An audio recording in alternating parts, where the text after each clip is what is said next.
आज अपन पढ़ेंगे राजस्थान के भौतिक प्रदेशों के बारे में, भौतिक भूभागों के बारे में। कल हमने पढ़ा था राजस्थान की भौतिक अवस्थिति के बारे में और विस्तार के बारे में। आज अपन पढ़ेंगे राजस्थान के भौतिक प्रदेशों के बारे में। और आज की वीडियो है काफी जोरदार होने वाली है, काफी छोटे रूप में और काफी शॉर्ट एंड स्वीट में लेकर आया हूँ वीडियो को। और राजस्थान के जो भौतिक प्रदेश है, जैसे आपने पढ़े होंगे, चार पढ़े होंगे, जो मरुस्थल वाला है और अर्ध अरावली वाला है और हड़ौती का पठार आ गया, पूर्वी प्रदेश आ गया, मैदानी प्रदेश है वो। उन चीजों के बारे में आपने पढ़ा होगा। पार्ट 1 और पार्ट 2 में ये वीडियो निकाली गई है। पार्ट 1 के अंदर राजस्थान का मरुस्थलीय प्रदेश एवं अरावली जो मध्यवर्ती अरावली प्रदेश है, उन सभी चीजों के बारे में अपन पढ़ने वाले हैं। अरावली जो प्रदेश है उसके बारे में सारी जानकारी बताई जाएगी और मरुस्थलीय जो प्रदेश है उसके बारे में सारी जानकारी आपको बताई जाएगी। अब देखो भी, अब जो राजस्थान का भौतिक प्रदेश में सबसे प्रथम नंबर पर राजस्थान का मरुस्थलीय इलाका आता है। अब थार का मरुस्थल है। अब राजस्थान के मरुस्थलीय प्रदेश को थार का मरुस्थल भी कहते हैं एवं इसे पश्चिम का रेगिस्तान भी कहते हैं। जैसे सारा रेगिस्तान हो गया ना, उसी प्रकार से इसका नाम भी पश्चिम का रेगिस्तान रखा गया है। अब ये जो राजस्थान का जो एरिया है ना, पश्चिमी मरुस्थल, थार का मरुस्थल, वो राजस्थान का सबसे ज्यादा क्षेत्रफल घेरता है। 61.11% भाग घेरता है एवं 40% जनसंख्या अपने आप में ही सिमेट कर रखता है। इसका जो कुल क्षेत्रफल है वो 1,75,000 वर्ग किलोमीटर के अंदर फैला है। देखिए ध्यान से, 1,75,000 वर्ग किलोमीटर में फैला है। जनसंख्या 48% निवास करती है। क्षेत्र 61.11% इसका है। अब आपको 2 मिनट मिटोइए, इसको मैप में दिखाता हूं मैं, ये एरिया कौन सा है। अब आपके सामने मैप शो रहा होगा। अब मैप में एक रेखा खींची गई, उस मैप रेखा के इधर वाला जो एरिया दिख रहा है ना आपको, इधर वाला, वो एरिया थार का मरुस्थल है। अब थार के मरुस्थल में कितने जिले आते हैं आपको दिख रहा, गंगानगर, हनुमानगढ़, बीकानेर, जयपुर नहीं, जोधपुर हैं, और जैसलमेर, जालोर, और जो बाड़मेर वाला एरिया है वो इसके अंतर्गत आता है। यहाँ जो वर्षा रेखा है ना, वो 50 सेंटीमीटर से भी कम पाई जाती है।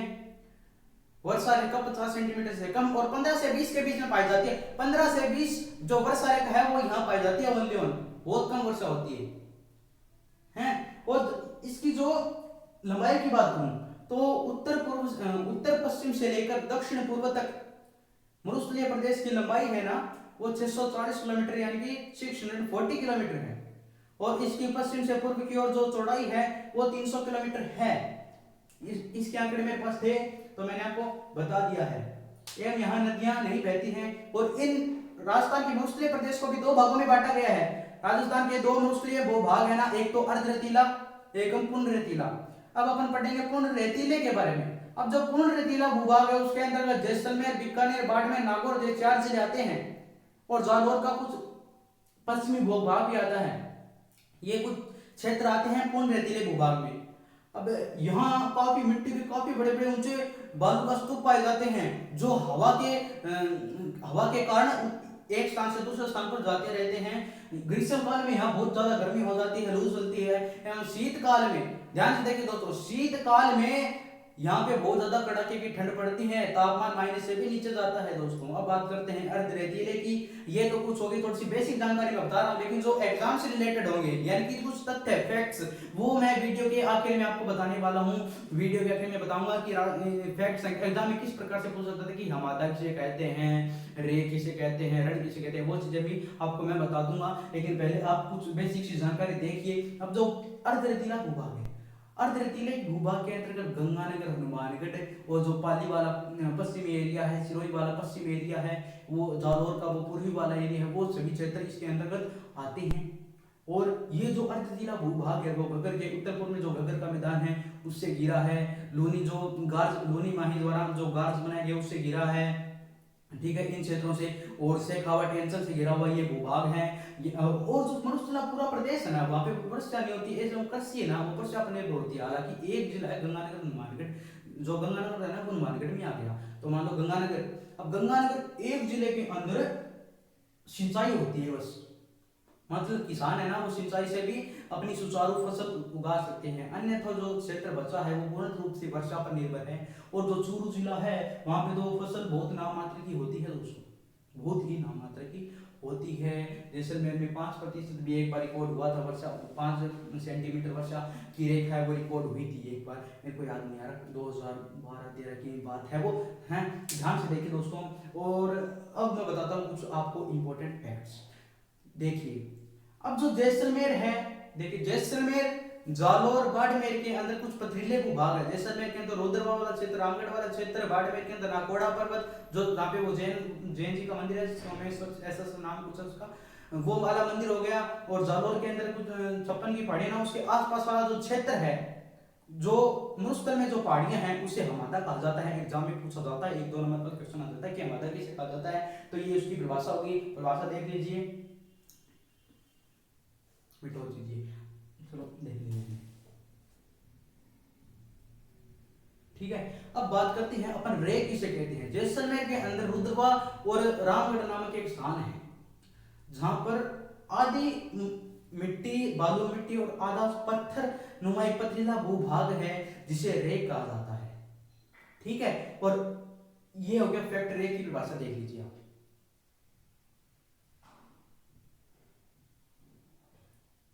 अब बात करते हैं रण की। आपने आज तक ये पढ़ा होगा कि रण किसे कहते हैं। आप ये सोच रहे होंगे कि रण है वो युद्ध में खेला जाता है, लेकिन जो राजस्थान का जीके पढ़ते हैं, भूगोल पढ़ते हैं, वो इसकी परिभाषा और कुछ सोच लो।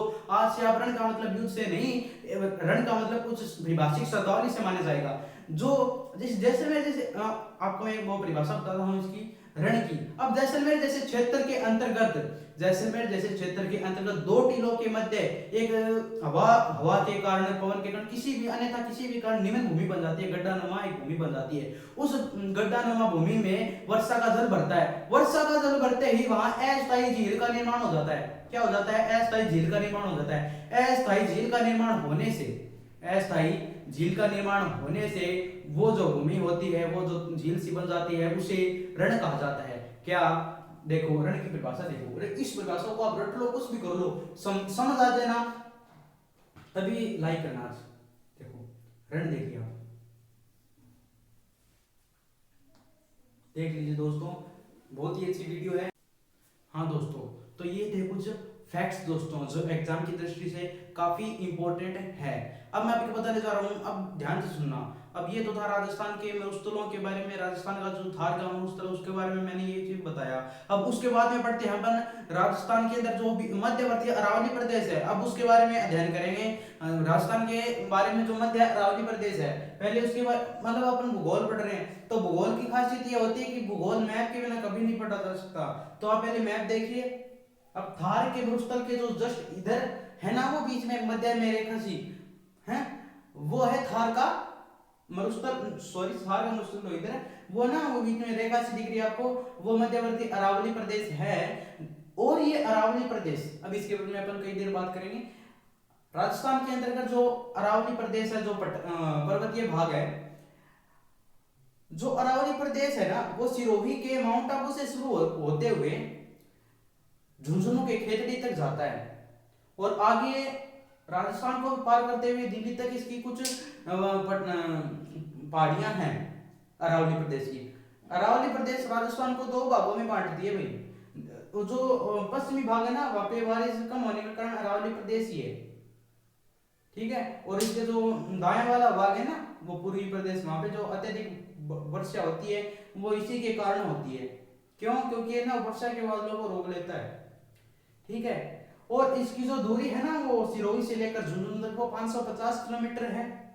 ठीक है दोस्तों, ये दक्षिण पश्चिम से उत्तर पूर्व की ओर फैला भूभाग है। दक्षिण पश्चिम से उत्तर पूर्व की ओर फैला ये भूभाग है अरावली प्रदेश। और जो अरावली प्रदेश है, अरावली प्रदेश के अंदर काफी सघन वन भी पाए जाते हैं, कुछ पठारी भाग हैं जिन पर खेती भी की जाती है। अब अरावली पर्वतमाला की जो सबसे ऊंची पर्वत श्रृंखलाएं है ना, वो कहां से कहां तक से, वो उदयपुर जिले के कुंभलगढ़ से गोगुंदा की जो पहाड़ियां है ना, उनके बीच में ना अरावली की सबसे ऊंची चोटियां पाई जाती है, जिन्हें बोराट का पठार कहते हैं। इंपॉर्टेंट है एग्जाम की दृष्टि से कि बोराट का पठार कहाँ है एवं किसे कहते हैं। तो कुंभलगढ़ से गोगुंदा तक जो अरावली की सबसे जो ऊंची पर्वतमालाएं हैं, उन्हें क्या कहते हैं? बोराट का पठार कहते हैं। बहुत इंपॉर्टेंट है। अब जो अरावली जो प्रदेश है, इसको अब जो अरावली प्रदेश है, अरावली प्रदेश की औसत ऊंचाई कितनी है? 930 मीटर है। औसत ऊंचाई 930 मीटर है। और अरावली जो प्रदेश है, उसकी सबसे ऊंची चोटी कौन सी है? गुरु शिखर उसकी सबसे ऊंची चोटी है और उसकी कितनी कितनी मीटर ऊंची है, वो 1722 मीटर ऊंची है। गुरु शिखर सबसे ऊंची चोटी है अरावली श्रृंखला की और सबसे ऊंची है, 1722 मीटर की है। इसके अलावा भी शेर है, जरका है, अचलगढ़ है, दिलवड़ा, एक ये कई प्रकार की जो चोटियां हैं जो अरावली पर्वतमाला की हैं। अरावली पर्वतमाला सीकर में, अजमेर में, बांसवाड़ा, पाली, सिरोही, सिरोही माउंट आबू, माउंट आबू में तो सबसे ज्यादा वर्षा होती है, राजस्थान के पूरे प्रदेश में सबसे ज्यादा वर्षा माउंट आबू में होती है। ठीक है, और ये इन जिलों को घेरती है, सीकर में, अजमेर में, और जयपुर का भी कुछ भाग घेरती है, ऐसी बात नहीं घेरती, और झुंझुनू का भाग घेरती है, सिरोही सिरोही का जो पूर्वी भाग है वो घेरते हुए ये चलती है। राजस्थान के अंतर्गत ये जल विभाजन का भी काम करती है, क्योंकि इसके कारण ही राजस्थान के जो बायां भाग है यानी कि मरुस्थलीय प्रदेश वहां वर्षा कम होती है, और इसी के कारण ही जो दायां भाग है जहाँ वो मैदानी प्रदेश है पूर्वी, वहां वर्षा सबसे ज्यादा होती है। इसका यही कारण है, और इसके वजह से यहाँ पे कृषि सबसे ज्यादा हो जाती है। अगर ये नहीं होता तो जो वर्षा के बादल थे वो राजस्थान के अंतर्गत आते, मरुस्थलीय प्रदेश में आते, और यहाँ पे वर्षा होती है। और जो ये अरावली पर्वतमाला का जो विस्तार है, इसका विस्तार की बात करें तो ये सर हरियाणा में भी जाती है। हरियाणा के जो है ना ऐसे कुछ राष्ट्र रेवाड़ी हो गए, मतलब जो अलवर के साथ अटैच करते हैं ना, कई अलवर से ऊपर के जाएंगे जैसे रेवाड़ी हो गया, और जो कुछ दिल्ली के भी भाग आते हैं जहाँ पे जो अरावली प्रदेश है ना वो वहां पे जाती है। लेकिन हालांकि इनमें बीच में काफी जगह रह जाती है, इसलिए उनको इसका भाग नहीं माना जाता, लेकिन वास्तविकता में है वो इसी के निशान है, इसी के चलते वो बनते हैं। ये था अरावली पर्वत श्रृंखला के बारे में दोस्तों, कुछ ज्यादा इंपॉर्टेंट नहीं है। मरुस्थलीय प्रदेश था वो जो ज्यादा बड़ा था, और अरावली प्रदेश है उसके बारे में मैंने आपको सब छोटा तोड़ मरोड़ कर बता दिया। ठीक है दोस्तों, और जो पार्ट 2 आएगा ना उसके अंदर आपको पूर्व का मैदानी और हाड़ौती के पठार के बारे में बताऊंगा। और जब मैंने ये सब चीजें पढ़ी ना किताब में, तो सर ये बहुत बड़ी थी, बहुत मतलब उल्टम पुल्टम था। मैंने सोचा ऐसे इसको कैसे दिया जा सकता है, क्योंकि बहुत बड़ी है और समझ में भी नहीं आती। लेकिन फिर मैंने इसको 2-3 बार पढ़ा, मनन किया, फिर थोड़ा छोटा हुआ, फिर इसके नोट्स बनाए, नोट्स बनाने के बावजूद इनको और छोटा किया, फिर मैंने आपको दिया है वीडियो बनाकर। बहुत मेहनत लगती है, और वीडियो से बहुत ही अच्छा समझाया है दोस्तों। अगर आपको समझ ना आए ना तो सब्सक्राइब ना करिए, अगर अगर आपको सब समझ आ जाए फिर ही सब्सक्राइब करना, ठीक है। क्योंकि वीडियो को बनाने में मेहनत तो लगती है ना, क्योंकि वीडियो को बनाने से ज्यादा इसको एडिटिंग करने में टाइम लगता है, समझे आप। ठीक है दोस्तों, आज मैंने आपको बता दिया राजस्थान का अरावली प्रदेश, राजस्थान का मरुस्थलीय प्रदेश। अगली वीडियो में आपके बारे में प्रदेशों के भौतिक स्थिति के बारे में सारी जानकारी बता दी जाएगी। और लगभग तीसरी वीडियो के अंतर्गत जैसे आपको पता है कुछ अलग प्रश्नोत्तरी एक टेस्ट रखा जाता है, तो 3 वीडियो के बाद में वो टेस्ट रखा गया है, जिसके अंदर भौतिक स्थिति एवं भौतिक प्रदेशों के बारे में आपसे कुछ टेस्ट प्रश्न पूछे जाएंगे, जो प्रश्न काफी इंपॉर्टेंट होंगे दोस्तों। धन्यवाद दोस्तों।